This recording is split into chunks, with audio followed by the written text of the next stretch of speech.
ជំរាបសួរនាងខ្ញុំឡុងសូវ៉ាន់ប្រធានបទថ្ងៃនេះគឺនិយាយអំពីការព្យាករណ៍ជោគជតារាសីសម្រាប់អ្នកកើតឆ្នាំមមីប្រចាំខែមិថុនាឬខែ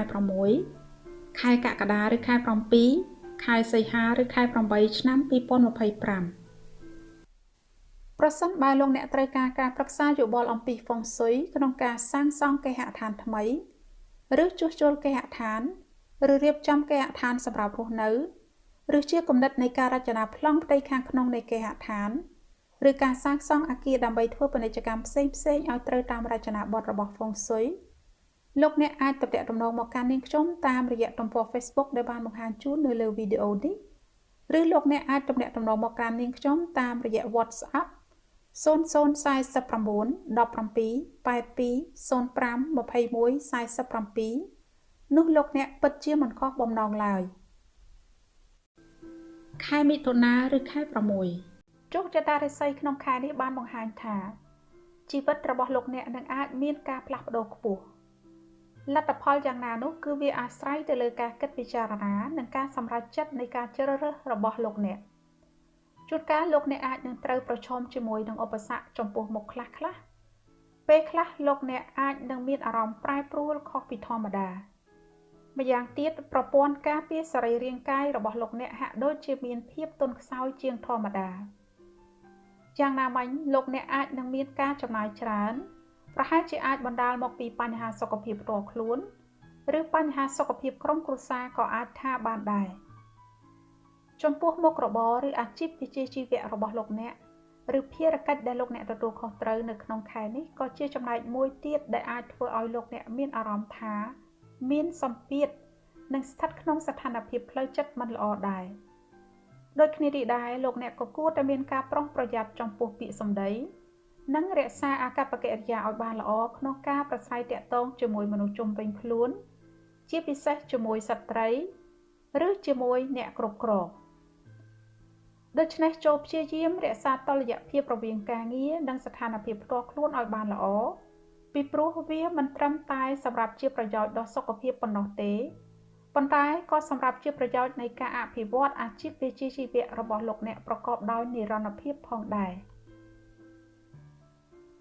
ដូចគ្នានេះដែរចូលព្យាយាមគ្រប់គ្រងអារម្មណ៍ឲ្យបានល្អនិងប្រយ័ត្នពាក្យសម្ដីក្នុងការនិយាយស្ដីផងដើម្បីជៀសវាងបញ្ហាជម្លោះផ្សេងបញ្ហាមួយផ្សេងទៀតគឺចូលព្យាយាមគ្រប់គ្រងការចំណាយរបស់លោកអ្នកផងដែរដើម្បីជៀសវាងបញ្ហាផ្នែកហិរញ្ញវត្ថុក្នុងក្រុមគ្រួសារនាពេលអនាគតដំណឹងដ៏ល្អក្នុងខែនេះប្រសិនបើលោកអ្នកស្ថិតក្នុងវិស័យអចលនទ្រព្យនោះប្រហែលជាអាចមានឱកាសក្នុងការរកប្រាក់ចំណូលបានខ្លះៗដែរដូចគ្នានេះដែរប្រសិនបើលោកអ្នកមានបំណងចង់លក់ដូរដីធ្លីឬលោកអ្នកមានបំណងចង់លក់ដូរផ្ទះសម្បែងក្នុងខែនេះក៏ជាពេលវេលាដ៏ល្អក្នុងការដាក់ផ្សព្វផ្សាយចូលក្នុងទីផ្សារផងដែរជីវិតគូស្រករអ្នកដែលបានរៀបការរួចហើយឬអ្នកមានគូស្រកររួចហើយជីវិតអាពាហ៍ពិពាហ៍ហាក់ដូចជាមិនសូវរលូនទេក្នុងខែនេះដូច្នេះដើម្បីថែរក្សាជីវិតគូឲ្យនៅល្អស្រស់បំព្រងនោះលោកអ្នកគួរតែចេះអត់ឱននិងយកចិត្តទុកដាក់ថែរក្សាគ្នាព្រមទាំងស្ដាប់គ្នាទៅវិញទៅមកផងចូលកាត់បន្ថយចំពោះការនិយាយស្ដីប្រភេទណាដែលអាចបង្កឲ្យមានអារម្មណ៍មិនល្អចំពោះគូស្វាមីភរិយារបស់លោកអ្នកជួនកាលការនិយាយលេងសើចក៏អាចបង្កឲ្យទៅជាបញ្ហាធំដុំក៏មានដែរចំណែកអ្នកនៅលីវក្នុងខែនេះអ្នកប្រហែលជាអាចជួបមនុស្សដែលអ្នកចាប់អារម្មណ៍ប៉ុន្តែម្នាក់នោះអាចជាមនុស្សដែលមានសុខភាពមិនសូវរឹងមាំឬគេមានជំងឺប្រចាំកាយឬគេអាចជាមនុស្សដែលស្ថិតក្នុងវិស័យអចលនទ្រព្យឬគេជាមនុស្សដែលមានវ័យចំណាស់បន្តិចឬគេជាមនុស្សដែលមានលក្ខណៈប្រហាក់ប្រហែលនឹងម្ដាយរបស់អ្នកប្រសិនបើអ្នកនៅក្មេងនៅឡើយចូលយកពេលវេលានេះសម្រាប់ផ្ដោតទៅលើការសិក្សានិងការអភិវឌ្ឍចំណេះដឹងដើម្បីអនាគតដ៏ភ្លឺស្វាងរបស់អ្នកនាពេលអនាគតនោះទើបជាជម្រើសដ៏ល្អប្រសើរជាងការរំពឹងគិតតែរឿងស្នេហាទេដឹងសុខភាពនៅក្នុងខែនេះលោកអ្នកគួរតែមានការប្រុងប្រយ័ត្ននិងយកចិត្តទុកដាក់ថែរក្សាសុខភាពឲ្យបានខ្ជាប់ខ្ជួនមិនថាតែសុខភាពផ្ទាល់ខ្លួននិងសុខភាពក្រុមគ្រួសារនោះទេជាពិសេសអ្នកដែលមានវ័យចំណាស់ឬអ្នកដែលមានសុខភាពទន់ខ្សោយ និងសមាជិកនៃក្រុមគ្រួសាររបស់លោកអ្នកដែលមានវ័យចំណាស់ឬជាអ្នកជំងឺឬទារកឬក្មេងតូចឬស្ត្រីមានផ្ទៃពោះឬស្ត្រីទើបឆ្លងទន្លេរួចជាដើមចាំងហោចណាស់លោកអ្នកគួរតែមានឱសថដូចជាប៉ារ៉ាសេតាមុលឬឱសថកាត់បន្ថយកម្ដៅឬឱសថកាត់បន្ថយការឈឺចាប់ទុកនៅក្នុងផ្ទះខ្លះក្រែងលោត្រូវការក្នុងគ្រាអាសន្នពេលយប់ព្រលប់ម្យ៉ាងទៀតលោកអ្នកគួរតែរស់នៅក្នុងបរិស្ថានដែលមានអនាម័យល្អមានពន្លឺព្រះអាទិត្យជះចូលនិងខ្យល់បរិសុទ្ធចេញចូលល្អដូចគ្នានេះដែរលោកអ្នកគួរតែទទួលទានទឹកឲ្យបាន2លីត្រក្នុងមួយថ្ងៃនិងបរិភោគបន្លែផ្លែឈើដែលដាំដុះដោយធម្មជាតិជាដើមដើម្បីអាចជួយដល់សុខភាពរាងកាយនិងសុខភាពផ្លូវចិត្តឲ្យរឹងមាំល្អលោកអ្នកគួរតែរៀបចំកាលវិភាគក្នុងការធ្វើលំហាត់ប្រាណក្រោមពន្លឺព្រះអាទិត្យខ្លះផងពីព្រោះវាក៏អាចជួយបន្ថែមទៀតដល់ប្រព័ន្ធសរសៃប្រសាទឲ្យធ្វើការងារបានល្អនិងជួយឲ្យលោកអ្នកទទួលទានដំណេកលក់ស្រួលនាពេលរាត្រីផងដែរដូចគ្នានេះដែរនៅពេលធ្វើដំណើរឬនៅពេលបើកបរលោកអ្នកគួរតែមានការប្រុងប្រយ័ត្នគោរពច្បាប់ចរាចរណ៍ឲ្យបានត្រឹមត្រូវនិងជៀសវាងការសេពគ្រឿងស្រវឹងពីព្រោះវាជាប្រយោជន៍ក្នុងការថែរក្សាសុវត្ថិភាពផ្ទាល់ខ្លួនរបស់លោកអ្នកការថែរក្សាសុវត្ថិភាពក្រុមគ្រួសាររបស់លោកអ្នកនិងការថែរក្សាសុវត្ថិភាពរបស់អ្នកដទៃប្រសិនបើលោកអ្នកអាចធ្វើនៅចំណុចនេះបានល្អវាក៏ជាចំណែកមួយនៃការសន្សំកុសលផលបុណ្យឬជាចំណែកមួយក្នុងការរក្សាសីលធម៌ក្នុងការបើកបរផងដែរឪពុកម្ដាយដែលមានកូនដែលស្ថិតក្នុងការគ្រប់គ្រងរបស់លោកអ្នកនៅឡើយឬគេនៅមិនទាន់ដឹកក្តីនៅឡើយចូលយកចិត្តទុកដាក់មើលថែរក្សាគេឲ្យបានល្អជាពិសេសចូលយកចិត្តទុកដាក់ចំពោះសុខភាពរបស់គេឲ្យបានខ្ជាប់ខ្ជួននៅក្នុងខែនេះម្យ៉ាងទៀតចូលផ្ដល់ការអប់រំដោយរួមផ្សំជាមួយនឹងសេចក្តីស្រឡាញ់និងការអត់ឱនការយោគយល់ការស្ដាប់ហេតុផលប្រសិនបើគេមានអត្តចរិតមានះរឹងរូសដូចគ្នានេះដែរលោកអ្នកមិនគួរបណ្ដោយឲ្យគេទៅណាមកណាតែម្នាក់ឯងឬនៅតែម្នាក់ឯងនោះទេវិធីបង្កើនសំណាងល្អតាមបែបជោគជតារាសីនៅក្នុងខែនេះលោកអ្នកគួរតែប្រើប្រាស់សម្លៀកបំពាក់ពណ៌សពណ៌ប្រាក់ពណ៌ខៀវពណ៌ទឹកពេជ្រពណ៌ខ្មៅពណ៌ផ្ទៃមេឃនិងប្រើប្រាស់គ្រឿងអលង្ការលោហៈធាតុសុទ្ធដូចជាមាសឬប្រាក់ឬលង្ហិនឬសំរឹទ្ធឬស្ពាន់ឬដៃជាប្រចាំវាប្រហែលជាអាចជួយលើករាសីនិងបង្កើនសំណាងល្អបានខ្លះដែរវិធីបង្កើនសំណាងល្អតាមបែបហ្វុងស៊ុយដើម្បីជៀសវាងបញ្ហាផ្សេងដើម្បីជួយបង្កើនសុភមង្គលក្នុងក្រុមគ្រួសារនិងដើម្បីនាំមកនូវភាពល្អប្រសើរឡើងក្នុងជីវិតនៅក្នុងខែនេះលោកអ្នកគួរតែជៀសវាងការប្រើប្រាស់ទិសខាងកើតទិសខាងត្បូងទិសខាងជើងឈៀងខាងកើតទិសខាងជើងនិងទីតាំងកណ្ដាលផ្ទះឬទីតាំងកណ្ដាលបន្ទប់ជាកន្លែងដំណេកឬជាកន្លែងធ្វើការងារផ្សេងជាពិសេសអ្នកដែលមានវ័យចំណាស់ឬអ្នកដែលមានសុខភាពទន់ខ្សោយឬអ្នកជំងឺឬស្ត្រីមានផ្ទៃពោះឬទារកឬក្មេងតូចជាដើមបន្ថែមលើនេះផងដែរលោកអ្នកក៏មិនគួរមានការបង្កសំឡេងរំខានដូចជាការដំឬស្វានឬជួសជុល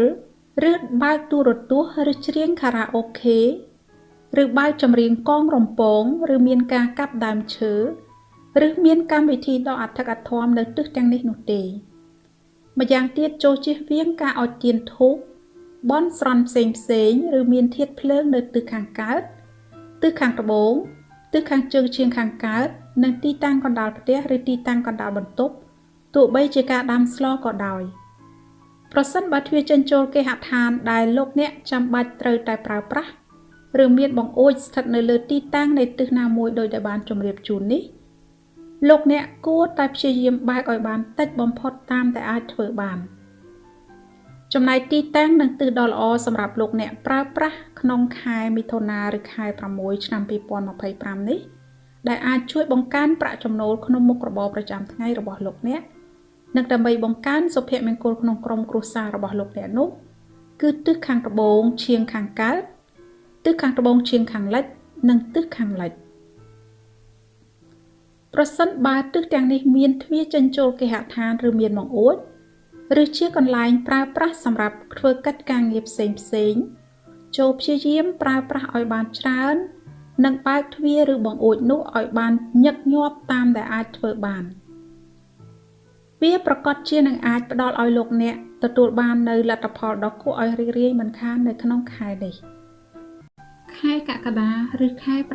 7តារាសីរបស់លោកអ្នកក្នុងខែនេះហាក់ដូចជាមានមុនស្នេហ៍ឬលោកអ្នកហាក់ដូចជាមានគំនិតច្នៃប្រឌិតឬលោកអ្នកមានការជួយជ្រោមជ្រែងពីមនុស្សជុំវិញខ្លួនភាពមានមុនស្នេហ៍របស់លោកអ្នកគឺជាកត្តាដ៏ធំមួយក្នុងការទទួលបាននូវភាពជោគជ័យលោកអ្នកនឹងអាចទទួលបានជំនួយពីអ្នកគ្រប់គ្រងឬទទួលបានការជួយជ្រោមជ្រែងពីអ្នកមានអំណាចឬទទួលបានការចាប់អារម្មណ៍ពីចៅហ្វាយនាយឬគំនិតច្នៃប្រឌិតដ៏ល្អរបស់លោកអ្នកបានធ្វើឲ្យការងាររបស់លោកអ្នកមានការរីកចម្រើនឡើងដោយហេតុនេះហើយទើបធ្វើឲ្យធនធាននៃផ្នែកហិរញ្ញវត្ថុរបស់លោកអ្នកក៏នឹងចម្រើនរុងរឿងផងដែរដូច្នេះនៅក្នុងខែនេះគឺជាពេលវេលាដ៏ល្អដែលលោកអ្នកគួរតែបង្ហាញនៅទេពកោសល្យរបស់ខ្លួនឲ្យអស់ពីសមត្ថភាពពីព្រោះវាគឺជាឱកាសដើម្បីទទួលបាននូវការកត់សម្គាល់ឬការទទួលស្គាល់ពីអ្នកគ្រប់គ្រងប្រសិនបើលោកអ្នកមានបំណងចង់បានតួនាទីដ៏ប្រសើរឡើងដូចគ្នានេះដែរប្រសិនបើលោកអ្នកមានបំណងចង់បណ្ដាក់ទុនទៅលើភាគហ៊ុនផ្សេងឬមានគម្រោងការងារថ្មីក្នុងខែនេះលោកអ្នកគួរតែមានជំនាញឬមានបទពិសោធន៍ឬមានមនុស្សដែលមានជំនាញនិងមានបទពិសោធន៍ច្បាស់លាស់ដើម្បីជួយផ្ដល់ការណែនាំដ៏ល្អនោះនឹងអាចនាំឲ្យការវិនិយោគមានការកើនឡើងគ្រប់មធ្យោបាយចំណែកអ្នកលក់ដូរវិញក្នុងខែនេះលោកអ្នកនឹងអាចមានអតិថិជនថ្មីកើនឡើងគឺដោយសារតែភាពរុះរាយរាក់ទាក់របស់លោកអ្នកប៉ុន្តែទោះបីជាយ៉ាងណាក៏ដោយលោកអ្នកក៏គួរតែប្រុងប្រយ័ត្នចំពោះអាកប្បកិរិយានិងពាក្យសម្ដីផងដែរជាពិសេសប្រសិនបើមានគេនិយាយអ្វីពីលោកអ្នកចូលស្ដាប់ហើយគិតពិចារណាទៅលើផ្លូវវិជ្ជមាននិងបើកចិត្តឲ្យទូលាយបើមិនដូច្នេះទេក្រែងលោអាចត្រូវរងផលប៉ះពាល់ដោយចំនួនដែលមិនមានប្រយោជន៍សូមចាំទុកថាការស្វែងរកសន្តិភាពគឺជារឿងសំខាន់បំផុតសម្រាប់ការអភិវឌ្ឍអនាគតដ៏ភ្លឺស្វាងរបស់លោកអ្នកដូច្នេះក្នុងខែនេះយកល្អលោកអ្នកគួរតែប្រើប្រាស់ប្រជាប្រិយភាពដ៏អំណោយផលដើម្បីជំរុញបុព្វហេតុនៃជីវិតរបស់លោកអ្នកនោះគឺជាទង្វើដ៏ប្រសើរបំផុតជីវិតគូស្រករសម្រាប់អ្នកមានគូស្រករឬអ្នកដែលបានរៀបការរួចហើយនៅក្នុងខែនេះហាក់ដូចជាមិនមានអ្វីគួរឲ្យកត់សម្គាល់ខ្លាំងក្លានោះទេក៏ប៉ុន្តែមិនមែនមានន័យថា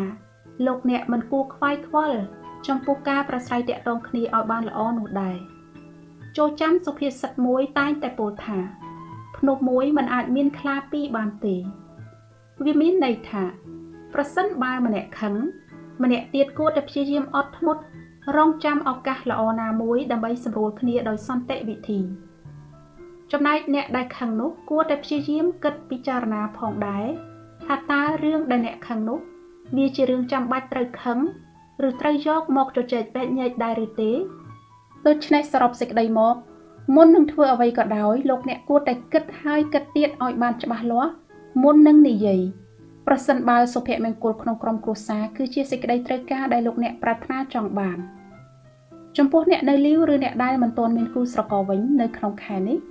គឺជាឱកាសដ៏ល្អក្នុងការស្វែងរកគូស្នេហ៍ជាពិសេសប្រសិនបើអ្នកជាបុរសភេទប្រសិនបើអ្នកមានការចាប់អារម្មណ៍ទៅលើនរណាម្នាក់ហើយនោះអ្នកអាចប្រើប្រាស់ពេលវេលាដ៏ល្អនេះដើម្បីមើលចិត្តគ្នាក្នុងករណីប្រសិនបើអ្នកយល់ថាអ្នកមានការយល់ចិត្តគ្នាល្អនិងអាចធ្វើដំណើរនៅលើវិថីនៃជីវិតគូហើយនោះអ្នកគួរតែរៀបចំដោយគោរពទៅតាមប្រពៃណីនិងវប្បធម៌របស់ដូនតាខ្មែរយើងផងដើម្បីជាប្រយោជន៍ក្នុងការរឹតចំណងស្នេហ៍របស់អ្នកទាំងពីរឲ្យបានយូរអង្វែងនៅក្នុងខែនេះមនុស្សដែលអ្នកជួបអាចជាមនុស្សដែលមានគំនិតគិតគូរច្រើនឬគេជាមនុស្សដែលស្ថិតក្នុងវិស័យអាជីវកម្មអ្វីមួយឬគេជាមនុស្សដែលមានប្រាជ្ញាឆ្លាតវៀងវៃឬគេជាម្ចាស់អាជីវកម្មអ្វីមួយ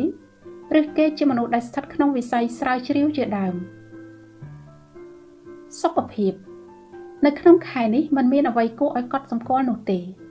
ប៉ុន្តែលោកអ្នកក៏មិនគួរធ្វេសប្រហែសក្នុងការយកចិត្តទុកដាក់ចំពោះការថែរក្សាសុខភាពដែរដូច្នេះចូលរៀបចំការវិភាគសម្រាប់ការហាត់ប្រាណក្រោមពន្លឺព្រះអាទិត្យខ្លះៗដើម្បីជាជំនួយដល់សុខភាពឆ្អឹងនិងសុខភាពផ្លូវចិត្តឲ្យបានល្អចូលជៀសវាងការសេពគ្រឿងស្រវឹង ការបង្កើនសំណាងល្អតាមបែបជោគជតារាសីនៅក្នុងខែនេះលោកអ្នកគួរតែប្រើប្រាស់សម្លៀកបំពាក់ពណ៌ខៀវពណ៌ទឹកប៊ិចពណ៌ផ្ទៃមេឃពណ៌សពណ៌ប្រាក់ពណ៌ខ្មៅនិងប្រើប្រាស់គ្រឿងអលង្ការដែលធ្វើពីលោហៈធាតុសុទ្ធដូចជាមាសឬប្រាក់ឬស្ពាន់ឬដៃជាប្រចាំវាប្រហែលជាអាចជួយលើករាសីនិងបង្កើនសំណាងល្អបានខ្លះៗបន្ថែមទៀតផងដែរម្យ៉ាងវិញទៀតប្រសិនបើលោកអ្នកមានជីវភាពសមរម្យដែរចូលបរិច្ចាគទានទៅឲ្យអ្នកខ្វះខាតឬបរិច្ចាគឲ្យមូលនិធិនៃអង្គការមនុស្សធម៌ណាដែលលោកអ្នកគិតថាល្អឬបរិច្ចាគចំពោះសាសនាណាមួយដែលលោកអ្នកគោរពនិងមានជំនឿឬធ្វើបុណ្យសន្សំកុសលតាមលទ្ធភាពនិងសទ្ធាជ្រះថ្លារបស់លោកអ្នកឬដោះលែងជីវិតសត្វឬធ្វើអំពើល្អៗផ្សេងៗតាមដែលអាចធ្វើបានពីព្រោះបើតាមអបិយជំនឿវាអាចនឹងមានអំណោយផលល្អដល់ការបន្ធូរបន្ថយនៃសំណាងអាក្រក់បានខ្លះៗដែរបើលោកអ្នកត្រូវការឱសថធម្មជាតិដែលផលិតនៅប្រទេសអាល្លឺម៉ង់សម្រាប់ព្យាបាលជំងឺសម្លាក់ឆ្អឹងជំនួយឆ្អឹងជំនួយភ្នែកជំនួយសួតសម្រួលដល់ផ្លូវដង្ហើមព្យាបាលក្រពះនិងពោះវៀនព្យាបាលតម្រងនោមជួយសម្រួលដល់ប្រព័ន្ធសរសៃប្រសាទសម្រាប់អ្នកដែលមានបញ្ហាផ្លូវចិត្តគិតច្រើនខឹងច្រើនគេងមិនលក់ជាដើមសូមបញ្ជាក់ថាវាជាឱសថដែលលក់នៅលើទីផ្សារនៃប្រទេសអាល្លឺម៉ង់ដែលត្រូវបានត្រួតពិនិត្យយ៉ាងត្រឹមត្រូវពីក្រសួងសុខាភិបាលនៃប្រទេសអាល្លឺម៉ង់ដូច្នេះប្រសិនបើលោកអ្នកត្រូវការឱសថប្រភេទណាមួយសម្រាប់ជាជំនួយដល់សុខភាពរបស់លោកអ្នកក្នុងតម្លៃសមរម្យដើម្បីជាជំនួយដល់សេដ្ឋកិច្ចក្នុងក្រុមគ្រួសារនិងមិនមានហានិភ័យចំពោះសុខភាពសូមទំនាក់ទំនងមកកាន់នាងខ្ញុំតាមរយៈទំព័រ Facebook នេះឬតាមរយៈ Telegram 004982052147នោះលោកអ្នកពិតជាមិនខុសបំណងឡើយវិធីបង្កើនសំណាងល្អតាមបែបផុងស៊ុយដើម្បីជៀសវាងបញ្ហាផ្សេងៗដើម្បីជួយបង្កើនសុភមង្គលក្នុងក្រុមគ្រួសារនិងដើម្បីនាំមកនូវភាពល្អប្រសើរក្នុងជីវិតនៅក្នុងខែនេះលោកអ្នកគួរតែជៀសវាងការប្រើប្រាស់ទិសខាងត្បូងឈាងខាងកើតទិសខាងជើងឈាងខាងកើតទិសខាងជើងទិសខាងជើងឈាងខាងលិចជាកន្លែងដំណេកឬជាកន្លែងធ្វើការងារផ្សេងៗជាពិសេសអ្នកដែលមានវ័យចំណាស់ឬអ្នកដែលមានសុខភាពទន់ខ្សោយឬអ្នកជំងឺឬស្ត្រីមានផ្ទៃពោះឬទារកឬក្មេងតូចៗជាដើមបន្ថែមលើនេះផងដែរលោកអ្នកក៏មិនគួរមានការបង្កសំឡេងរំខានដូចជាការដំឬស្វានឬជួសជុលឬបើកទូរទស្សន៍ឬច្រៀងខារ៉ាអូខេឬបើកចម្រៀងកងរំពងឬមានការកាប់ដើមឈើឬមានកម្មវិធីដ៏អធិកអធមនៅទិសទាំងនេះនោះទេម្យ៉ាងទៀតចូលជៀសវាងការអុជទៀនធូបបន់ស្រន់ផ្សេងៗឬមានធាតុភ្លើងនៅទិសខាងត្បូងជើងខាងកើតទិសខាងជើងឈាងខាងកើតទិសខាងជើងទោះបីជាការដាំស្លក៏ដោយប្រសិនបើទ្វារចេញចូលគេហដ្ឋានដែលលោកអ្នកចាំបាច់ត្រូវតែប្រើប្រាស់ឬមានបង្អួចស្ថិតនៅលើទីតាំងនៃទិសណាមួយដោយតែបានជម្រាបជូននេះលោកអ្នកគួរតែព្យាយាមបើកឲ្យបានតិចបំផុតតាមដែលអាចធ្វើបានចំណែកទីតាំងនិងទិសដ៏ល្អសម្រាប់លោកអ្នកប្រើប្រាស់ក្នុងខែកក្កដាឆ្នាំ2025នេះដែលអាចជួយបង្កើនប្រាក់ចំណូលក្នុងមុខរបរប្រចាំថ្ងៃរបស់លោកអ្នកនិងដើម្បីបង្កើនសុភមង្គលក្នុងក្រុមគ្រួសាររបស់លោកអ្នកនោះគឺទិសខាងកើតទិសខាងត្បូងទិសខាងលិចនិងទីតាំងកណ្ដាលផ្ទះឬទីតាំងកណ្ដាលបន្ទប់ដូច្នេះប្រសិនបើទិសទាំងនេះមានទ្វារចេញចូលគេហដ្ឋានឬមានបង្អួចឬជាកន្លែងប្រើប្រាស់សម្រាប់ធ្វើកិច្ចការងារផ្សេងៗចូលព្យាយាមប្រើប្រាស់ឲ្យបានច្រើននិងបើកទ្វារឬបើកបង្អួចនោះឲ្យបានញឹកញាប់តាមដែលអាចធ្វើបានវាប្រកាសជានឹងអាចផ្ដល់ឲ្យលោកអ្នកទទួលបាននៅលទ្ធផលដ៏គួរឲ្យរីករាយនៅក្នុងខែនេះមិនខានឡើយខែសីហាឬខែ8ជោគជតារាសីប្រចាំខែនេះអាចនាំមកនូវភាពផ្លាស់ប្ដូរក្នុងជីវិតដ៏ស្រស់បំព្រងអស្ចារ្យលោកអ្នកនឹងមានអារម្មណ៍ស្រស់ថ្លាព្រមទាំងអាចទទួលបាននូវឱកាសល្អៗយ៉ាងច្រើនគឺដោយសារតែការមានទំនុកចិត្តនិងភាពជឿជាក់ផ្ទាល់ខ្លួនដូច្នេះក្នុងខែនេះគឺជាពេលវេលាដែលនឹងអាចជួយឲ្យការអនុវត្តភារកិច្ចរបស់លោកអ្នកប្រព្រឹត្តទៅបានយ៉ាងរលូនល្អជាទីបំផុត លទ្ធផលដ៏ល្អក្នុងការងារមិនត្រឹមតែធ្វើឲ្យលោកអ្នកទទួលបានប្រាក់ចំណូលកើនឡើងនិងទទួលបានប្រាក់រង្វាន់ប៉ុណ្ណោះទេប៉ុន្តែថែមទាំងអាចទទួលបាននូវភាពល្បីល្បាញឬលោកអ្នកអាចទទួលបាននូវការកោតសរសើរពីអ្នកគ្រប់គ្រងឬលោកអ្នកអាចទទួលបានការរាប់អានចូលចិត្តច្រើនពីមិត្តរួមការងារនិងពីមនុស្សជុំវិញខ្លួនថែមទៀតផងដូច្នេះចូលគុំបណ្ដោយឲ្យឱកាសដ៏ល្អនេះកន្លងផុតទៅឲ្យសោះហេតុដូច្នេះហើយអ្វីដែលលោកអ្នកគួរតែធ្វើនោះគឺខិតខំប្រឹងប្រែងយកចិត្តទុកដាក់ធ្វើការងារឲ្យអស់ពីសមត្ថភាពក្នុងការបង្ហាញពីទេពកោសល្យដើម្បីទទួលបាននូវតួនាទីកាន់តែល្អប្រសើរឡើងនាពេលអនាគតដូចគ្នានេះដែរប្រសិនបើលោកអ្នកមិនទាន់មានការងារធ្វើទេនោះក្នុងកំឡុងពេលនេះក៏ជាឱកាសដ៏ល្អរបស់លោកអ្នកដើម្បីដាក់ពាក្យស្នើសុំទៅកាន់អង្គភាពដែលគេត្រូវការបុគ្គលិកដែរទោះបីជាយ៉ាងណាក៏ដោយដើម្បីទទួលបានភាពជោគជ័យនិងមានអត្ថន័យលោកអ្នកក៏ត្រូវតែមានអត្តចរិតល្អប្រកបទៅដោយសីលធម៌សុជីវធម៌និងគុណធម៌ផងដែរចូលជៀសវាងអាកប្បកិរិយាបង្កការច្រណែននិងជៀសវាងអត្តចរិតប្រមាថអ្នកដទៃដើម្បីជៀសវាងនៃការនាំឲ្យខ្លួនមានបញ្ហាក្នុងខែនេះលោកអ្នកក៏អាចនឹងមានអំណឹងល្អដ៏គួរឲ្យរីករាយផងដែរប្រហែលជាដោយសារតែទទួលបានសមាជិកថ្មីចូលក្នុងក្រុមគ្រួសារឬប្រាក់ចំណូលរបស់លោកអ្នកក្នុងការប្រកបរបរផ្សេងៗមានការកើនឡើងឬលោកអ្នកប្រហែលជានឹងអាចទទួលបាននៅតំណែងដ៏ល្អប្រសើរឬលោកអ្នកអាចត្រូវឆ្នោតសងសំណាងជាដើមប៉ុន្តែទោះបីជាយ៉ាងណាក៏ដោយចូលចាំទុកថាគ្មានភាពជោគជ័យណាមួយដែលមិនមានឧបសគ្គនោះទេដូច្នេះប្រសិនបើលោកអ្នកមានបំណងចង់បណ្ដាក់ទុនឬវិនិយោគទុនផ្សេងៗនោះលោកអ្នកគួរតែពិនិត្យឲ្យបានច្បាស់លាស់ផងលោកអ្នកមិនគួរចំណាយប្រាក់បណ្ដាក់ទុនដោយសារតែភាពអន្ទះអន្ទែងនិងភាពលោភលន់ច្រើនហួសហេតុពេកនោះទេប្រសិនបើលោកអ្នកមិនចង់ទទួលរងនៅការខាតបង់ខ្ពស់ទេនោះម្យ៉ាងទៀតលោកអ្នកក៏គួរតែមានការប្រុងប្រយ័ត្នក្រែងលោអាចប្រឈមជាមួយនឹងបញ្ហាខ្លះៗនៅក្នុងខែនេះជួនកាលអាចបណ្ដាលឲ្យមានជម្លោះឬអាចប្រឈមជាមួយនឹងបញ្ហាសុខភាពផ្ទាល់ខ្លួនឬបញ្ហាសុខភាពក្រុមគ្រួសារផ្សេងៗដូចគ្នានេះដែរមុនពេលដែលលោកអ្នកសម្រេចចិត្តធ្វើអ្វីមួយលោកអ្នកគួរតែគិតពិចារណាឲ្យបានច្បាស់លាស់ផងការគិតវិជ្ជមានធ្វើសកម្មភាពត្រឹមត្រូវនិងការគ្រប់គ្រងអារម្មណ៍បានល្អវាគឺជាចំណែកមួយដ៏ល្អបំផុតដើម្បីជីវិតរស់នៅមានសេចក្តីសុខនិងសុភមង្គលក្នុងក្រុមគ្រួសារជីវិតគូស្រករសម្រាប់អ្នកមានគូស្រកររួចហើយឬអ្នករៀបការរួចហើយក្នុងខែនេះលោកអ្នកមិនគួរមានចិត្តរវើរវាយឬមានចិត្តភ្លើតភ្លើនដោយសារតែភាពមានមន្តស្នេហ៍របស់ខ្លួនពេកនោះទេចូលចំណាយពេលវេលានៅជាមួយក្រុមគ្រួសាររបស់លោកអ្នកនិងព្យាយាមប្រាស្រ័យទាក់ទងគ្នាដោយផ្ដល់នូវសេចក្តីស្រឡាញ់ស្មោះត្រង់ចំពោះគ្នានិងផ្ដល់ការគោរពគ្នាទៅវិញទៅមកឲ្យបានល្អផងប្រសិនបើមានអ្វីនៅក្នុងចិត្តចូលព្យាយាមដោះស្រាយដោយសន្តិវិធី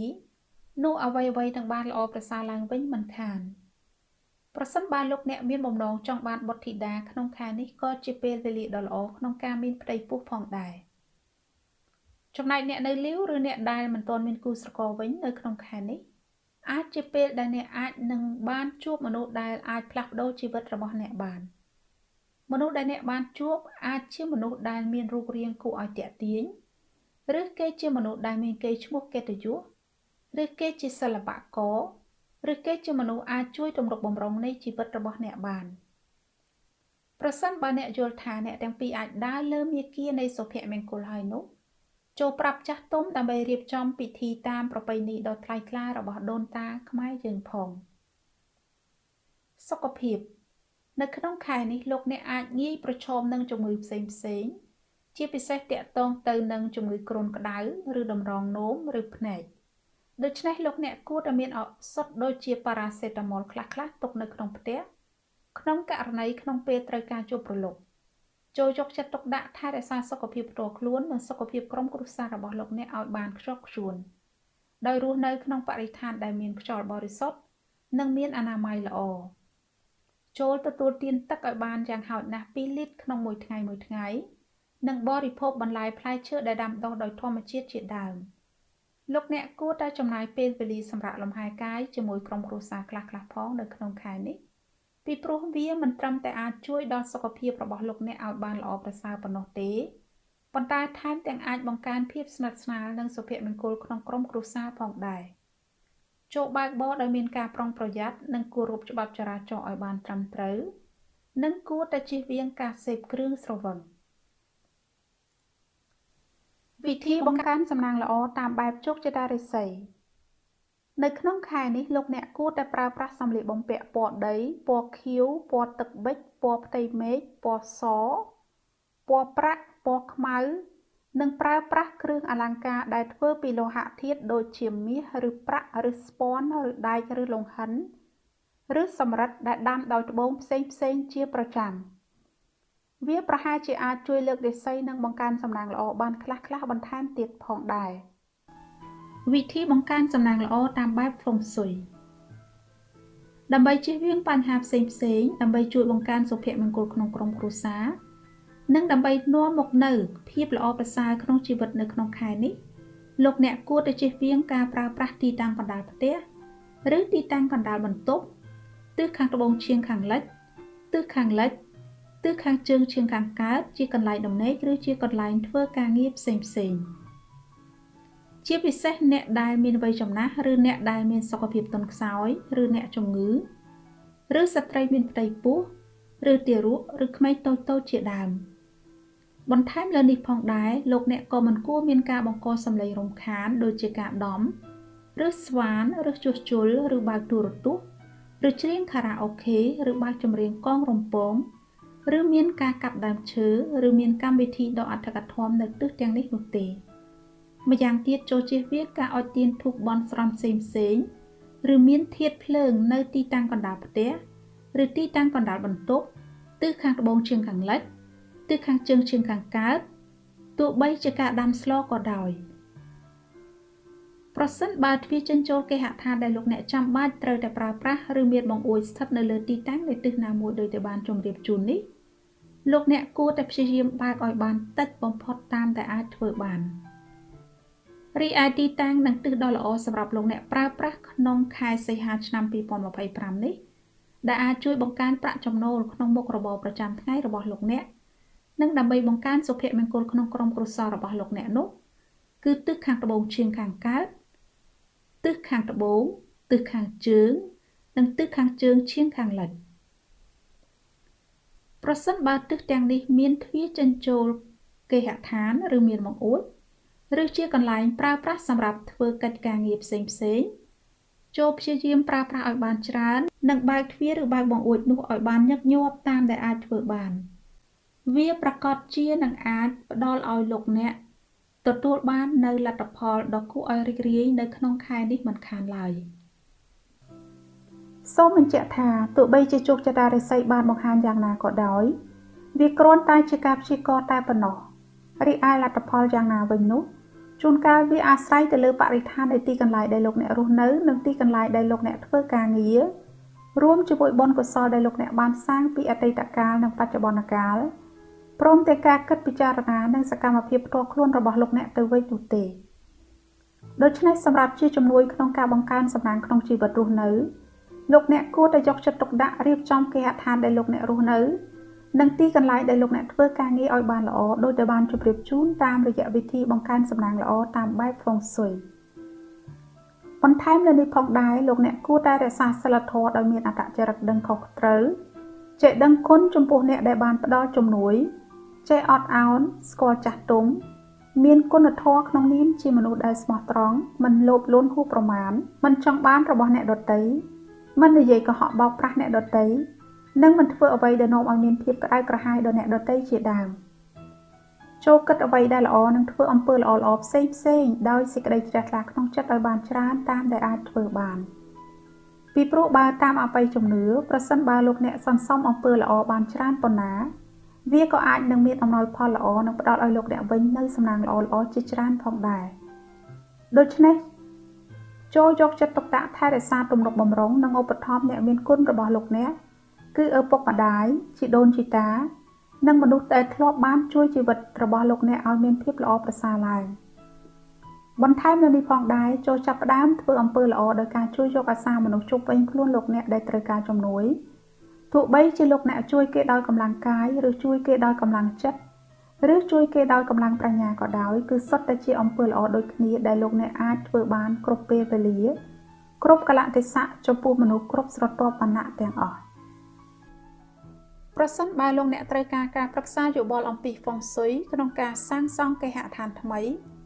ឬជួសជុលគេហដ្ឋានឬរៀបចំគេហដ្ឋានសម្រាប់រស់នៅឬជាគំនិតនៃការរចនាប្លង់ផ្ទៃខាងក្នុងនៃគេហដ្ឋានឬការសាងសង់អគារដើម្បីធ្វើពាណិជ្ជកម្មផ្សេងៗឲ្យត្រូវតាមរចនាបថរបស់ហ្វុងស៊ុយលោកអ្នកអាចទំនាក់ទំនងមកកាន់នាងខ្ញុំតាមរយៈទំព័រ Facebook ដែលបានបង្ហាញជូននៅលើវីដេអូនេះឬលោកអ្នកអាចទំនាក់ទំនងមកកាន់នាងខ្ញុំតាមរយៈ WhatsApp 0049 17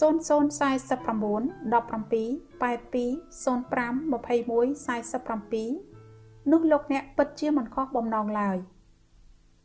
ប្រសិនបើលោកអ្នកយល់ថាការព្យាករណ៍នេះអាចផ្ដល់ជាអត្ថប្រយោជន៍ល្អសម្រាប់ជីវិតរស់នៅសូមចែករំលែកទៅកាន់ក្រុមគ្រួសារមិត្តភ័ក្តិនិងអ្នកផ្សេងទៀតផងនាងខ្ញុំសង្ឃឹមថាការព្យាករណ៍នេះអាចផ្ដល់ជាប្រយោជន៍សម្រាប់ការយល់ដឹងដើម្បីជាជំនួយដល់សេចក្តីសុខផ្ទាល់ខ្លួននិងជាការបង្កើនសុភមង្គលក្នុងក្រុមគ្រួសាររបស់លោកអ្នកផងដែរនាងខ្ញុំសូមគោរពថ្លែងអំណរគុណយ៉ាងជ្រាលជ្រៅចំពោះពេលវេលាដ៏មានតម្លៃរបស់លោកអ្នកដែលបានតាមដានទស្សនាតាំងពីដើមរហូតដល់ចប់នាងខ្ញុំសូមគោរពជូនពរដល់លោកអ្នកនិងក្រុមគ្រួសារឲ្យទទួលបាននូវសេចក្តីសុខនិងសុភមង្គលគ្រប់ពេលវេលានាងខ្ញុំឡុងសុវណ្ណសូមជម្រាបលានិងជួបគ្នានៅការព្យាករណ៍បន្តទៀត